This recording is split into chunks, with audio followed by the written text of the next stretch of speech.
à Barrie, une ville en transformation.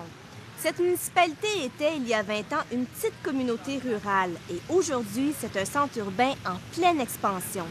On va donc s'intéresser dans notre émission à ce qui attire les gens à venir s'établir ici et aux défis de cette urbanisation.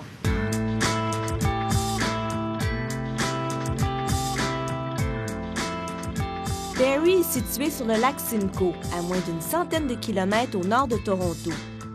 L'emplacement de la ville était jadis un lieu de repos pour les Autochtones en transit vers le lac Huron. Après la guerre de 1812, les Britanniques établissent des communautés dans la région. Mais c'est dans les années 1950, avec la construction de l'autoroute 400, que la ville prend de l'expansion. C'est tellement paisible et relaxant au bord du lac. On va aller retrouver Pierre Cazot, avec qui on va découvrir dans la ville deux endroits qui ont des cachets bien différents.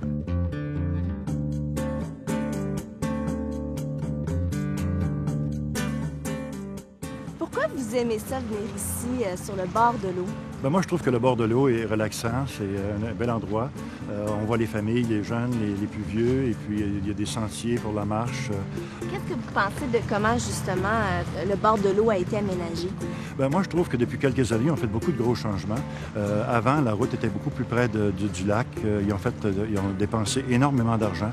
Ils ont même construit une grosse usine pour filtrer l'eau, qui rend l'eau de la baie encore plus pure et plus saine pour les familles qui veulent venir se baigner et pour les activités nautiques.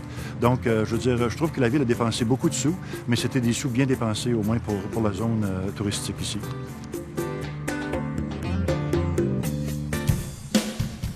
Où se trouve-t-on ici, Pierre? Ici, c'était, il y a quelques années, le grand parc Molson, où l'entreprise Molson elle-même avait ses usines là au bord du boisé. Et puis, quand on avait des grands, j'appelle ça des jamborees, des grandes fêtes musicales où on attirait des milliers de personnes, c'était ici que les gens venaient dans le parc pour se recréer puis écouter la musique pendant des week-ends de temps.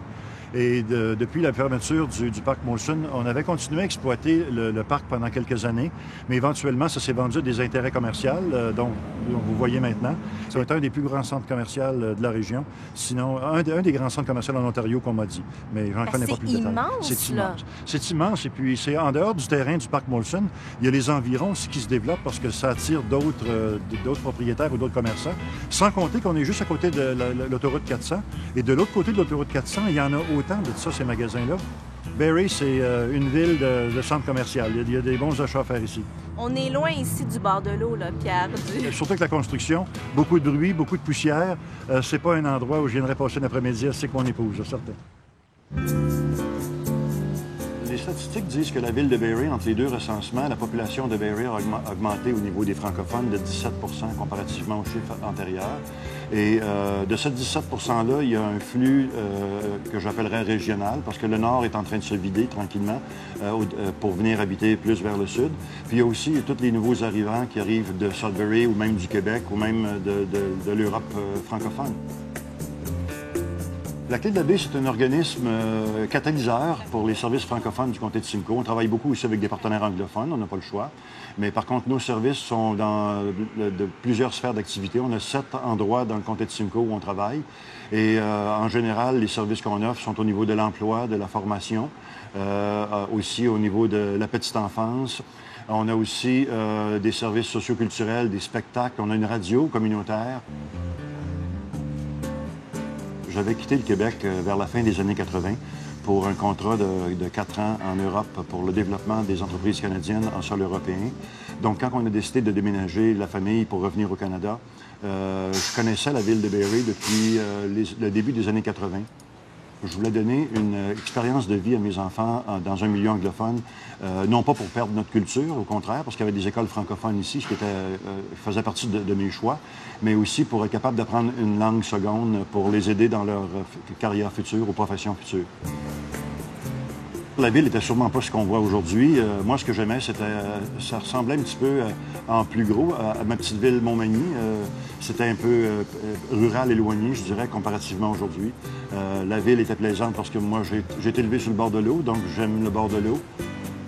comme ici, où on est présentement assis, il y a 15 ans, il y avait je ne me rappelle pas s'il y avait des vaches, mais c'était des anciennes terres agricoles. Et puis, un petit peu plus loin, je dirais même pas à moins d'1 kilomètre d'ici, il y avait vraiment des fermes puis des animaux, là.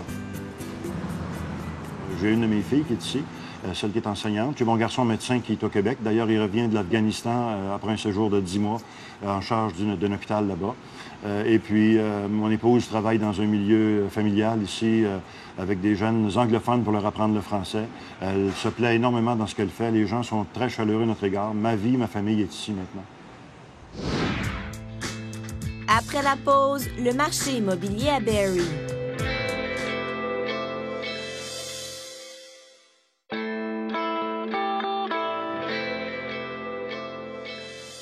Avec la croissance de Barrie, ça bouge beaucoup dans le marché immobilier.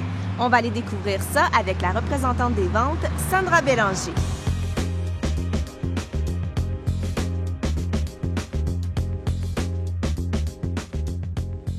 Nous étions, mon époux et moi, à Mississauga. Puis on a eu 2 enfants.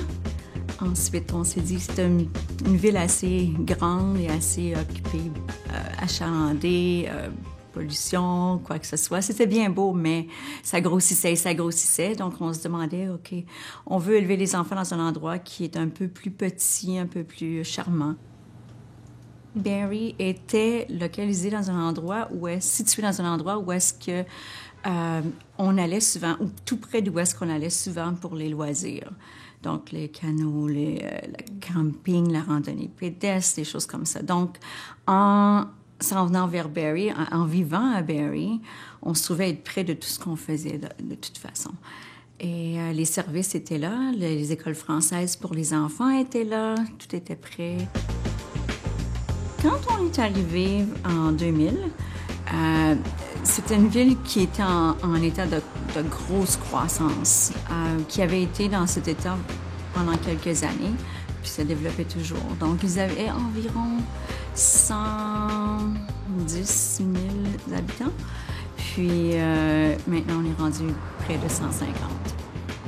Quand je suis arrivée ici à 11 ans, il y a 11 ans de ça, une petite maison de ville valait environ 100 000, si elle était neuve et belle. Maintenant, c'est dans les 225, 230, tout dépend de la condition, c'est sûr, mais ça a beaucoup augmenté. On a les premiers acheteurs qui sont bien cute. Puis eux ont épargné de l'argent pendant beaucoup d'années, puis maintenant sont prêts, puis ils veulent acheter. J'ai les familles établies qui viennent soit de l'extérieur, qui ont été transférées pour le travail, ou bien j'ai aussi les familles ordinaires qui ont acheté une petite maison. Maintenant, la famille est rendue plus grande, donc ils doivent déménager pour avoir une maison un peu plus grande pour accommoder la famille. Il y a aussi beaucoup de retraités qui se trouvent à vendre leur maison et s'en aller en condominium. Ça, c'est très fréquent. Et souvent, ceux qui sont de Toronto, qui vendent leur maison, veulent s'éloigner de la grande ville. Ils veulent s'en aller dans un endroit où c'est un peu plus paisible, mais qui offre aussi les services médicaux, les services sociaux. Mes enfants, même, ils me disent si jamais je vais à l'université plus tard, puis je m'en vais à Ottawa ou quoi que ce soit. J'aime beaucoup Barrie. J'aimerais qu'ils resteraient dans les environs pour qu'on puisse demeurer à Barrie. C'est une ville qui est tellement bien, qui offre tellement à tous les sortes de gens, les sortes d'activités que tu veux faire. Puis c'est assez petit qu'on vient qu'à connaître beaucoup, beaucoup de gens. Donc, ça devient comme une petite famille, mais c'est quand même une ville assez grande. Ouais. Où on se trouve ici présentement? On est maintenant à Sunnydale, le parc Sunnydale de Barrie, qui se situe au nord-ouest du centre-ville. Pourquoi vous aimez ça, venir ici? C'est un petit coin de nature en ville. C'est une place où est-ce qu'on peut faire de la randonnée pédestre, qu'on peut faire même du ski de fond l'hiver, certains gens, et de la raquette. L'été, il y a l'arboretum qui est vraiment beau, juste pour se promener, regarder les paysages, les fleurs, les choses que les gens ont fait ici. Il y a un parc pour les enfants. Et à l'autre bout, il y a aussi un parc pour les chiens. Et tout autour du parc et à travers le parc, il y a des sentiers pédestres. Il y a beaucoup de possibilités de faire d'activités de plein air à Barrie? Oui, il y a un peu de tout. D'ailleurs, il y a le ski qu'on peut faire facilement à quelques minutes ici, du ski alpin. Le ski de fond se fait pas tellement loin ici. Il y a beaucoup de centres. Il y a ici au parc Sunnydale. Il y a plein d'endroits pour faire différentes choses. Il y a la piste transcanadienne qui était un chemin de fer qui ont maintenant transformé en sentier pédestre qui se prolonge jusqu'à Orillia et plus loin, donc on peut marcher pendant des centaines de kilomètres. Est-ce que vous diriez que les espaces verts, les parcs, c'est ce qui attire en partie là, les gens à venir s'établir à Barrie? Je crois que oui. Je pense pour n'importe quelle ville d'ailleurs, s'il y a beaucoup d'espaces verts, ça attire les gens parce qu'ils se sentent comme dans un endroit paisible, un endroit qui sont à la nature, qui peuvent relaxer, c'est pas stressant.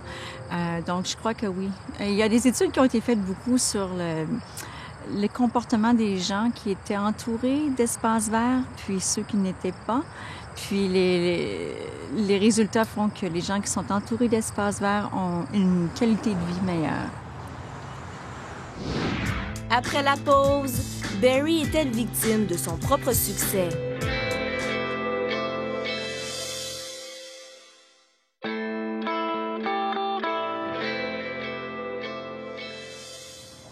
L'urbanisation amène de plus en plus d'activités culturelles. On se trouve d'ailleurs devant le Maddie Center, qui est un tout nouveau centre d'art en plein cœur de la ville. On va les retrouver dans le théâtre Pierre Cazot et Sandra Bélanger pour discuter du développement de Barrie. Barrie, qui est en pleine expansion, en pleine croissance, que pensez-vous de l'urbanisation de la ville? Le trafic est vraiment un des points négatifs qui est arrivé avec l'urbanisation de Barrie. Aussi les sorties. Maintenant, on a un nouveau coin qui est assez occupé, Mapleview, puis le 400. Puis il faut trouver d'autres façons de pouvoir faire circuler les gens parce que... Puis le maire disait justement dernièrement qu'il y avait 11 projets qui se faisaient dans le même coin pour essayer de diminuer la congestion qui se passe dans ces coins-là. Puis je pourrais ajouter aussi qu'il y a en ville aussi un phénomène que on a déjà parlé avant de pouvoir détourner l'autoroute, le centre-ville par exemple, par une autre voie ou une autre autoroute avant d'arriver à Barrie pour le trafic qui veut aller par exemple Collingwood, Wasaga Beach, pour éviter de les congestionner sur le boulevard Bayfield, la rue Bayfield. Et puis naturellement les commerçants ne sont pas pour ça, parce que je veux dire, si tu enlèves le trafic de Bayfield, alors pourquoi tu as tous ces grands centres commerciaux-là si les gens où tu as une chance de leur vendre quelque chose passent ailleurs? Donc, ça a toujours été un peu un conflit qui n'a jamais été résolu, mais ça aurait été une solution. Est-ce que la ville a grandi trop vite, Sandra? La ville a grandi vite, oui, certainement. Je pense que c'est dur de prévoir vraiment à quel niveau ça va se rendre, à quel temps que ça va se rendre aussi grand. Il y a aussi le fait que, bon, quand on prévoit pour les écoles, pour exemple, on prévoit tel temps de population, on fait des projets de construction, on bâtit une école. Au moment où l'école est construite, la population a déjà dépassé les buts que c'était fait comme population. Donc, entre le moment où on décide et le moment où c'est fait, il y a trop de temps qui s'est écoulé, donc déjà, ça devient désuet. Moi, je regarde des écoles neuves dans certains quartiers, pas seulement francophones, mais des écoles anglophones qui vont construire. Puis même à l'ouverture, ils ont déjà ajouté ce que j'appelle les petits chalets là, autour, parce qu'ils sont déjà en manque d'espace. Il y a des gens qui habitent Barrie, mais qui travaillent, par exemple, à l'extérieur, à Toronto, qui vont voyager le matin et soir, à peu près 1h30 de temps. Qu'est-ce que vous pensez de ça, Sandra? Moi, je pense que c'est pas pour tout le monde. Il y a des gens qui sont venus pensant que ça serait satisfaisant ou acceptable, puis ils sont retournés parce qu'ils ne pouvaient pas faire la navette. Mais avec le GO Train, maintenant, c'est beaucoup plus facile. On vient de le ramener. On a une deuxième station de train qui va se faire construire, qui devrait être prête bientôt. Oui. Puis, il y a aussi beaucoup de business qui vont permettre à leurs employés de faire le télétravail. Donc, il y a des gens qui ne travaillent pas nécessairement 5 jours semaine, ils travaillent 2-3 jours semaine en ville et le reste du temps à la maison. Est-ce que vous feriez ça, le voyage, 1h30? Je l'ai fait 2 pendant heures? quelques années, peut-être pas jusqu'à Toronto, jusqu'à Woodbridge, puis pendant 3 ans ou 4 ans, et puis quand j'ai arrêté, j'étais content. Disons qu'il y a des soirs, il y a des journées que c'est des belles balades. Quand que l'autoroute va bien, qu'il n'y a pas d'accident, puis que la température est belle, c'est comme un charme de faire la route. Puis ça devient une routine. Tu t'en rends même plus compte. Durant le temps que tu vas travailler, tu as le temps de penser à ta journée, ou tu as le temps de réfléchir à celles qui viennent de finir. Si j'ai affaire à la Toronto, j'aime beaucoup le GO Train parce que ça me donne une chance de pouvoir continuer, soit même à travailler avec l'ordinateur portable ou quelque chose comme ça, alors qu'en voiture, tu n'as pas ce loisir-là. On va s'arrêter quelques instants. On va aller rencontrer un résident qui fait justement la navette Toronto-Barrie à tous les jours.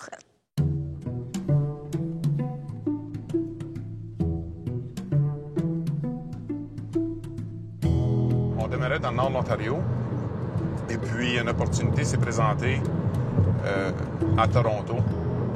Puis quand on m'a offert l'opportunité, on était voir des maisons et puis on a eu tout un choc culturel. Le prix des maisons c'était décourageant. Et puis on arrêtait à Barrie pour dîner puis on était voir le coût des maisons ici qui était un petit peu plus cher que le nord de l'Ontario, mais au moins la moitié du prix que dans la région de Toronto.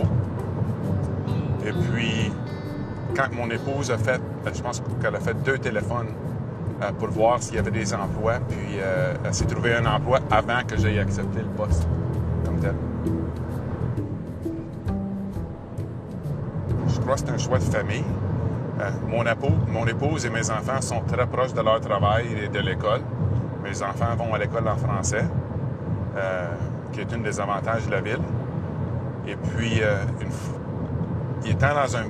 la ville a grandi, mais étant dans une plus petite ville, tous les services, les magasins, les centres communautaires sont beaucoup plus proches que si on serait dans un gros centre. Et puis, il y a juste moi qui fais la navette. Je dirais, en moyenne, à cause que je ne vais pas dans le centre-ville, ça me prend 1 heure. Si je devais aller dans le centre-ville, je devrais planifier 1h30 à 2 heures de route. Je crois que le plus difficile, c'est que j'ai plusieurs soirées où que je suis pas en train d'avoir un souper avec la famille. Puis, il y a plusieurs matins à cause de, disons, de déjeuners que j'ai, des déjeuners d'affaires où que je vais manquer certaines choses avec les enfants. Qu'est-ce que ça l'amène comme avantage, cette urbanisation-là? Bien, au niveau local, je dirais l'avantage, c'est que tu as maintenant tout en ville qu'on n'avait pas tous avant. Mais par contre, des fois, trop, c'est trop aussi. La ville de Barrie est quand même rendue avec 2 Walmart, bientôt 2 Home Depot, 2 Canadian Tire. Tu as l'impression des fois que Barrie, il y a 500 000 de population. Quand tu fais juste regarder les commerces qui sont construits, il faut dire que le tourisme contribue probablement beaucoup à faire rentrer des gens dans ces places-là. Mais moi, je trouve que le bon côté de ça, c'est que ça a amené des infrastructures neuves, comme une librairie, une bibliothèque qui est très, très belle ici à Barrie, ou d'autres infrastructures comme celle dans laquelle on est aujourd'hui. Je veux dire, avant, c'était une salle désuète avec juste des chaises bien ordinaires, alors que là, on s'en vient qu'un théâtre. Les gens qui viennent ici, c'est pas des anciens résidents de Barrie, c'est des gens qui viennent de partout. Il y a de l'immigration, il y a des gens qui viennent du Québec, il y a des gens qui viennent de partout de l'Ontario, anglophones, francophones. Donc, on devient un peu multiculturaliste. Donc, c'est pour ça que tu as de plus en plus de restaurants avec des saveurs différentes. Tu as des choses en ville qui se passent avec des goûts différents. Vous sentez qu'il y a peut-être plus d'activités culturelles, justement? Oui, du point de vue culturel, les arts ont développé beaucoup dans les dernières années. Il y a aussi l'éducation, au point de vue du Georgian College. Ils ont fait des affiliations avec des autres universités, ce qui est bien aussi pour Barrie, des choses qu'il n'aurait peut-être pas fait, là, 20 ans. Donc, on parle d'infrastructures, de services, mais est-ce qu'il y en a suffisamment pour desservir cette population grandissante-là? Oh. Moi, je sais que ce qui est en ville me suffit. Peut-être qu'il y a des choses qui manquent pour d'autres. Moi, je ne sais pas. Je pense que s'il y a des choses qui manquent, ils sont quand même assez près. Comme j'ai dit, on peut quand même se rendre à Toronto facilement s'il y a des choses, mais il n'y a pas grand service majeur que je pense qui manque à Barrie. On parle d'infrastructures et de services. On va maintenant aller visiter l'hôpital Royal Victoria qui prend de l'expansion pour justement répondre à une population grandissante. Présentement, on a 299 lits dans notre hôpital. On est toujours à capacité. Fait qu'avec la population de Barrie qui grandit, puis aussi le Simcoe County, puis la région de Muskoka aussi, a besoin de ces services. L'expansion consiste d'un ajout de 165 lits dans le nouvel édifice. On va avoir la salle d'urgence qui va tripler en grandeur. Le département de radiologie va doubler et on va avoir 2 MRI qui vont se rajouter. Aussi, il va y avoir une unité de soins dédiée aux soins coronaires. Il va y avoir 2 nouvelles salles d'opération. Notre centre régional du cancer qui va ouvrir. Le laboratoire a changé, premièrement, en superficie. Il a fallu agrandir l'espace. On a fait l'addition de 6 000 pieds carrés d'espace pour le laboratoire et on a eu de la nouvelle technologie à la grandeur du laboratoire. On est le premier centre au Canada à avoir une ligne automatisée complète. C'est une ligne automatisée qui achemine chaque spécimen à l'analyseur qui a besoin de faire l'analyse de sang. Avant, c'était une personne qui acheminait, marchait physiquement à chaque analyseur pour distribuer les échantillons. Maintenant, c'est un robot qui fait ça toute seule, tandis que ça libère cette personne-là pour effectuer d'autres tâches. Ça améliore le temps qu'un résultat va être acheminé au médecin. Parce que là, tu n'as plus l'interaction de la personne, fait que c'est une standardisation. Tout se fait toujours automatiquement. On fait des analyses de sang pour nos partenaires régionaux aussi. Puis avec le centre de cancer, ça va desservir la communauté de Simcoe County, de Muskoka et n'importe où dans la région aussi. Ça va aider la population qui n'auront pas besoin de faire la navette jusqu'à Toronto pour obtenir leurs soins de chimiothérapie ou de radiation. La population est excitée. Si tu as besoin des soins, tu peux avoir ta famille qui est proche de toi. Tu n'as pas besoin d'avoir les coûts de voyager à Toronto à tous les jours. C'est un gros bénéfice. Les services, les infrastructures sont là. Est-ce que vous sentez par contre que cette urbanisation-là amène peut-être de nouveaux problèmes sociaux? Sandra? Il y a certains endroits, peut-être avec l'augmentation de la population, il y a certains endroits qui sont un peu plus reconnus du niveau du point de vue criminel, dans le sens que, bon, au centre-ville, parfois les fins de semaine, c'est un petit peu plus animé qu'on voudrait. Il y a un autre côté qui est un petit peu, qui est un point qu'on discute souvent, c'est les taxes municipales qui ont de la misère on essaie de les augmenter pour pouvoir rattraper les infrastructures, justement, qui essaient de mettre en place. Puis, c'est dur à justifier aussi, mais les gens ont de la difficulté à comprendre que, bon, on a eu beaucoup plus de services, il y a beaucoup de croissance, mais les taxes vont en conséquence. Mais je crois qu'il y a un problème rattaché à ça, moi, que je pourrais peut-être, c'est mon opinion, c'est qu'on a développé beaucoup au niveau commercial, industriel, la ville de Barrie, mais le problème, c'est que la main-d'œuvre qui y travaille, c'est une main-d'œuvre à bas salaire, de bas salaire. Donc, en même temps qu'on demande, puis le coût des propriétés a aussi augmenté à cause de la demande, donc à un moment donné, les couples qui gagnent des salaires un peu bas ou trop bas, à un moment donné, ils ne peuvent pas tout payer. Je veux dire, déjà, l'épicerie coûte cher, la gasoline est rendue à un prix hors de territoire. Les taxes, que je trouve quand même raisonnables comparativement à d'autres places, mais pour eux, ce qui est raisonnable pour moi peut être très cher pour d'autres. Donc, je veux dire, c'est des phénomènes, je pense qu'il y a un phénomène social à Barrie que je pense que la Ville faudra qu'ils adressent. Éventuellement, il va falloir qu'on fasse venir des choses des industries plus technologiques qui, premièrement, vont engager nos jeunes qui sortent des universités ou des collèges pour les ramener ici, parce qu'on parle d'exode, mais on n'a rien pour les attirer, à part que des emplois de caissiers ou de livreurs de gaz dans des stations-service. En terminant, quel est votre souhait pour le développement de Barrie, Sandra?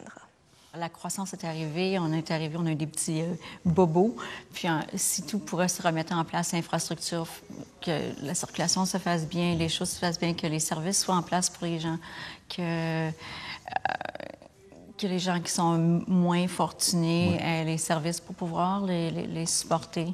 Ce serait mon souhait pour Barrie. Moi, je trouve que la ville est due à un repos au niveau de son... voyons, excusez, là. La croissance. Au niveau de sa croissance. Et puis de commencer justement à réévaluer qu'est-ce qui fonctionne et qu'est-ce qui ne fonctionne pas. Si on veut vraiment continuer à profiter des infrastructures, des belles infrastructures que cette croissance-là nous a apportées, je pense que c'est inévitable qu'il faut qu'on prenne un repos puis qu'on réévalue la situation à Barrie au niveau des services puis des voies de communication. Merci beaucoup à tous les deux. Ça fait Ça fait plaisir. plaisir. On l'a vu tout au long de l'émission, Barrie est en pleine expansion et grandit chaque année. D'ailleurs, d'ici 20 ans, on prévoit que plus de 210 000 personnes habiteront ici. La ville doit donc se développer, mais tout en assurant une qualité de vie à ses résidents. Merci d'avoir été avec nous. À la prochaine. Bienvenue à la ville de Barrie.